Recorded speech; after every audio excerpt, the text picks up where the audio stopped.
Okay, Tailgate Talk fans, we got a nice new project here. This is a carburetor off of a 1972 Honda CB350. But that doesn't matter. The point of my video today is when you're disassembling one of these and cleaning it, which I had to do for this one. It's been sitting for 5 years. So the old gas in there basically shellacked everything together, so it was a real booger to get apart. So in all of these holes here, you're going to have different size jets, and they're all made of brass. So they were all pretty hard to get out, but in particular the one in this hole here, as you can see, it has, that's the one that came out of it, but this is the new one that's going in. You can see it's slotted at the top. It's got threads on it. Looks like it should just screw out real easy, right? But again, this thing's been sitting for 5 years, so some idiot, me, got in there with a screwdriver, and which, yeah, it is really supposed to come out with a screwdriver. But anyway, got the screwdriver in there, and that soft brass, it just didn't hold up. It stripped out. So that thing is, when it's in here, this is true for any carburetor. It was down in that hole. It's way down in there, so it's really difficult to get to. So if you can imagine, that piece is down in there. So you've stripped it out. You're like, holy smokes, how am I ever going to get that out? There is a simple solution, and as always, it requires the right tool. Now you're going to watch a lot of other videos, all these tricks, everything from soaking it in lemon juice and PB blaster and all these things. Forget about all that. Get right to it and get that joker out of there, and keep moving with your project, putting your carburetor back together. And again, this method of getting these out of here is true for any carburetor that has jets like this that get stuck in there. So what you're going to do is, again, that's the original in my right, and this is the new one in my left. I'm not sure you can see it, but it's got a hole in it, and that's kind of the whole point of the thing. Gas, and it can flow through here and then come out these little porous holes here in this tip. And so that's the good news. It already has what I would call a pilot hole.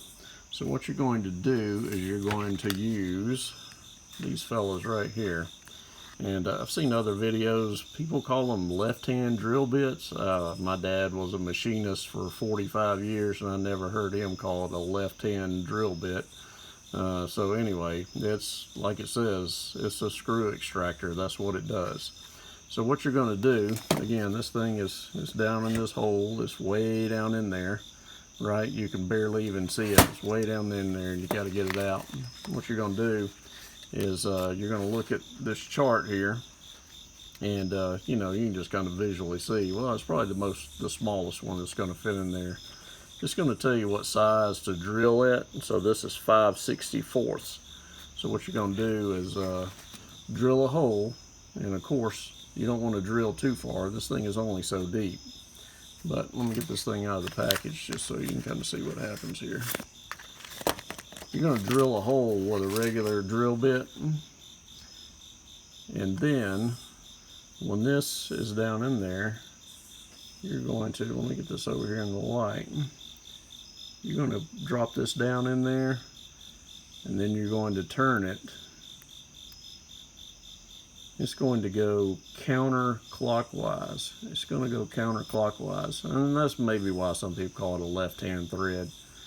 But anyway, when it's down in there, you'll drop it down in there, and then what I use is just a little wrench here. You know, you can use about anything, vice grips or whatever, that's going to fit on that square head.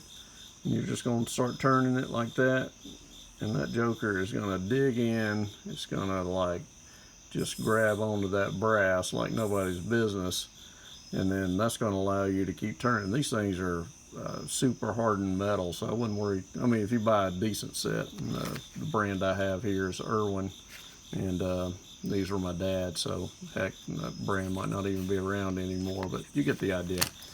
And so just start turning that thing, and that joker was down in there, and I kept turning it, and boom, it popped loose. And then I just had to keep turning it and pulling, and it came right out. So again, I could have spent a lot of time, you know, with all these other gimmicks that you might see in other videos. And there's actually, I wanted to show you this, there's actually different types of screw extractors. Let's compare. See, this is more square on the head, so these work a little bit different. What would happen here is instead of screwing it in, you're actually going to like hammer it in like that.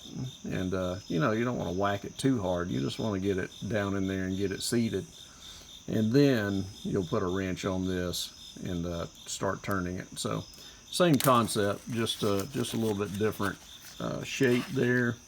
And again, just kind of compare, a little different shape, a little different method, but same results in that. And that'll get your jet pulled out of there, and you'll be in business. So hopefully you found this useful, and as always, hit that subscribe button, and thanks for watching.